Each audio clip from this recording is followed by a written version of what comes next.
Hey everyone, in today's video, I'm going to be sharing with you the worst stock market investments that I have ever made. So before we get into this video, I do need to say that I did not come up with this video idea myself. Brandon from New Money made a video a couple of weeks ago talking about his worst 2 stock market investments, and I thought it was a great idea. And since I had never actually spoken about some of my terrible investments on the channel, I thought that it would be an appropriate time to also bring you a video of my worst stock market investments. So I highly encourage you after this video to go check out Brandon's video, the original video. I will leave it linked down in the description below. In this video, I'm going to be talking about the 2 stocks that I've lost money on while I've been investing in the stock market over the last few years. And for each of these stocks, I'm going to talk about my thought process and my mindset and my reasoning for investing in these businesses initially, in these stocks initially. I'm then going to talk about what happened after I invested in them, what kind of return I made, and what did the stock price do. And finally, I'm going to be talking about some of the key mistakes that I made in these investments, looking back in hindsight, so that you can also avoid making the same mistakes. Before we get started, I recently noticed that 75% of my viewers are not subscribed. So if that is you, make sure you go below this video and click that red subscribe button so that you get updated when I'm posting new videos and so that you don't miss out on any. It's completely free, and it also helps me out a ton in order to grow the channel and ultimately improve the free content that I bring out on a weekly basis. When I was planning this video, I jumped over to my portfolio and looked at all of the different companies that I had invested in over the past 3 years at some point. And there's actually only a list of 12 businesses in this list. So I really haven't invested in that many companies. And for people who are regular viewers, that makes a lot of sense because you understand that I'm investing quite a substantial amount into a concentrated few businesses in a portfolio. And out of those 12 businesses that I've invested in at one time or another over the past 3 and a bit years, 2 of those businesses have lost me money, have been losers in terms of percentage and in terms of dollars. And those are the businesses we're going to talk about today. So the first business that was a loser for me, a terrible stock market investment in hindsight, was National Australia Bank with the ticker symbol NAB on the Australian Stock Exchange. Now, this is my second worst investment, so I'm saving my worst one for last, but this was actually not only my second worst investment, but it was one of the very first investments that I ever made in the stock market. So I invested in this company at 2 different times. The first was in May of 2017. And the second time was in July of 2017. And an average between those 2 individual investments into National Australia Bank were at an average price of about $30 per share. Now, at the time of making this investment, I really didn't know that much about doing in-depth stock analysis, fundamental analysis in the way that I do today and have been doing for the past couple of years. So at the time, I was simply looking for a business that the average person would consider a safe investment or a secure and stable company, a blue chip company that wasn't going to go anywhere and that was unlikely to lose me money. So I was just looking at the biggest companies in Australia, for example.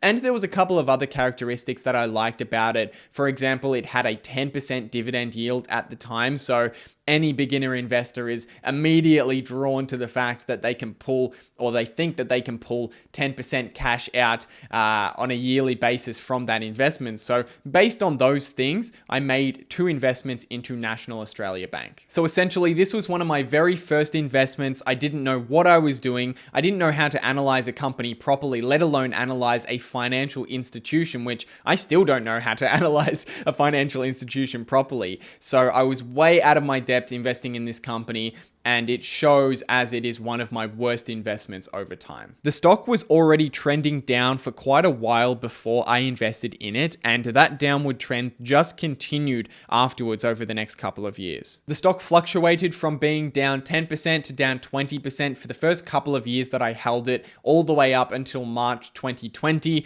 And then in March 2020, it dropped 45% in a single month. Now the stock trades at about $17 per share. So if you remember back, my initial investment was at $30 per share about 3 years prior. So over that period, the capital gain, or the capital loss, I should say, has been close to a 50% loss. But this business does pay a dividend, so we need to do an overall calculation of what this returned to me, or what the overall loss was for this investment. So using SHARESIGHT, I was able to work out what my capital loss was, what my dividends were, and my currency gains, which were zero because it's an Australian company. And these are all on a compounded basis. So the capital loss has been a negative 17% compounded return over the past 3 years.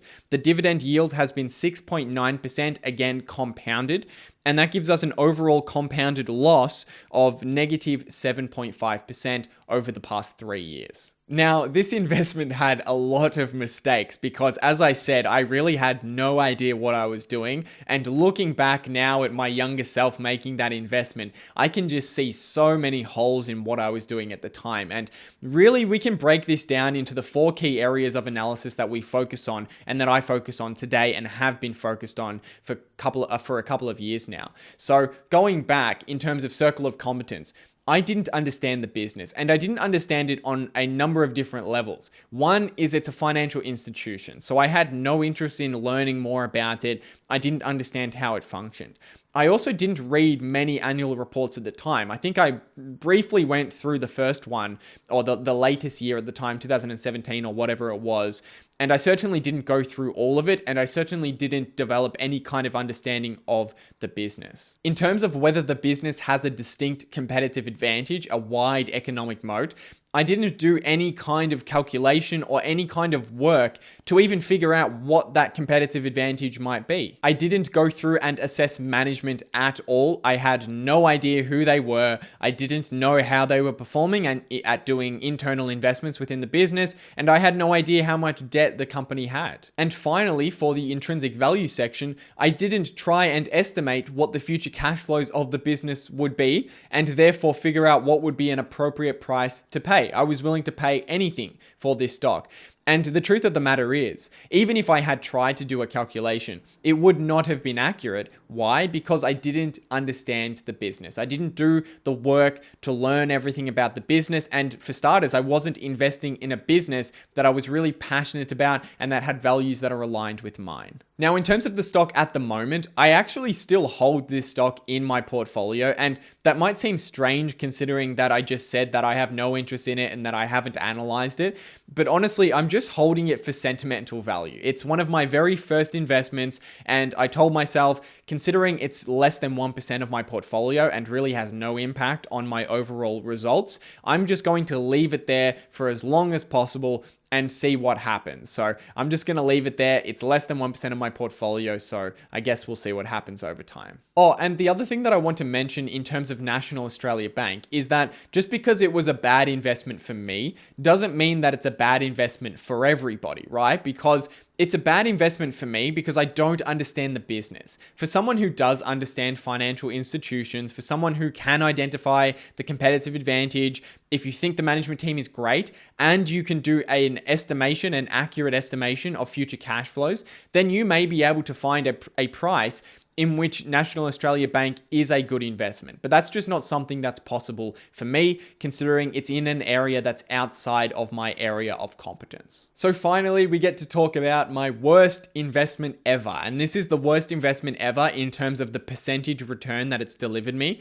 and in terms of how much money I lost on this. So this investment was in YY Incorporated, and I think they're called Joy now or something, JOYY or something. Honestly, I don't even know. I don't really keep up to it that much anymore. But I initially invested into this company in November of 2017. So this was again in 2017, quite a long time ago when I made this investment. I only invested in this company once and at an average price of $109 per share. And this was kind of like the second evolution of my ability to analyze companies. So back in May or the start of 2017 to mid 2017, I was just investing in companies like National Australia Bank, businesses that I had no idea what I was doing and I wasn't doing any analysis. Then in the second half of 2017 and a little bit into the start of 2018, I invested in about 5 different companies, most of them that did pretty well before I sold them, but all of them that I had analyzed, but just not analyzed properly, right? So I was using the strategies that I use today. I just wasn't going in depth enough. I wasn't learning enough about each business. And I was also investing in too many companies. I invested in 5 over the space of a few months compared to what I do now, which is maybe I'll find one good investment over the course of a year. So when I was researching this company to invest in, I was doing structured analysis. I just wasn't doing it very well. So I was looking at annual reports. I was looking for competitive advantages. I was looking at intrinsic valuation and coming up with an estimate of what price I should be paying for the business. But for this one specifically, I also recognized that it was quite speculative at the time. So they had a number of years where they were not profitable. The company was also a very high growth company with a lot of uncertainty in front of it. And finally, it was also a company that operated in China. So it was governed by different regulations, different government interference or government intervention than the businesses that I was used to investing in Australia and in the US. In terms of the stock price, it actually went up about 50% in the first couple of months after I invested in it. And this was probably the worst thing that could have happened because it incorrectly validated that I had made a good investment decision at the time. And I'll talk a little bit more about that when we get to some of the key mistakes in this investment. But it went up 50% and then it went down 50%. And then more recently, it's actually been up about 90% in the last few months. So it's been fluctuating all over the place, but overall, it is still a loss for me as an investment. The stock now trades at $79 per share, so substantially below the $109 per share that I paid for it initially. And in terms of its performance, we had a capital loss of negative 12.3%. That's compounded. They did not pay a dividend, so that's 0. And the currency gain was actually 2% positive compounded. So the overall return was negative 9.8% compounded over the past 3 years. And I think there's really 2 key mistakes that I made with this investment that are really important for me to highlight. The first is similar to the other investment that I made, is that I really didn't understand the business. It was just the case that in this one, I thought I understood the business, whereas with the other investment in National Australia Bank, I didn't really make any effort to understand the business. For this one, I read annual reports, I learned stuff about the company, but I just didn't do enough. I didn't read enough annual reports, I didn't understand its competition. There was a lot of things that I didn't understand about this investment that led me to believe that it was a better investment than it would be. But I think the most important investing lesson that I got out of this was the psychology of this kind of investment. This was an investment where I had done some research. I'd done a few hours of research, right? So I'd put in some effort, a substantial amount more effort than I had in previous investments when I was getting started. And then the stock went up. And there was a psychological trap that I fell into, which was that it incorrectly validated that I had made a good investment decision, when in reality, I really didn't do enough research. It kind of gave me beginner's confidence, I guess, that this had gone up so quickly to think that what I had done was enough in order for me to ensure and for me to be confident that it was going to be a good long-term investment. And if there is one takeaway that I can give you from this video, it's that when you're getting started, you will dramatically underestimate how much work it takes to find and be confident and be right when investing in a business. And as I mentioned before, in late 2017 and early 2018, I invested in 5 to 7 businesses all in the space of a few months. And some of them did well, most of them did well actually before I sold them, and some of them did poorly. But ultimately, I had no idea how these businesses would perform over the long term because I did not dedicate enough research into making sure I had picked a great business and purchased it at a great price. And after this period, the strategy that I was using stayed the same, but my approach to finding businesses changed substantially. So I went from buying 5 to 7 businesses all in the space of a few months to then buying 1 or 2 businesses over the course of an entire year, if even that, because in 2019, I didn't invest a substantial amount into any business. So that was a year where I did a full year of analyzing businesses, looking for good investments, and I found nothing. So now my strategy is to spend a lot more time focused on finding a very small number of businesses over my lifetime, maybe 20 businesses over my entire lifetime, meaning 1 every year or so, and putting a ton of effort into making sure it is the business that I want to put my money in and that I'm confident that it will deliver me substantial returns over the long term. So now I want to hear from you guys. So if you have a bad investing experience or you want to share your worst investment ever or some lesson that you learned from an investing experience, then please head down to the comment section and let me know down there. And as always, I'll be answering questions and responding to comments as this video goes live. And as I mentioned at the start of the video, if you're not subscribed, if you're in that 75% of people who are watching this but not subscribed, then make sure you hit that red subscribe button, hit subscribe, join the team, and get updated when videos are coming out. But for now, I hope you guys have a great day, and I'll see you in the next video.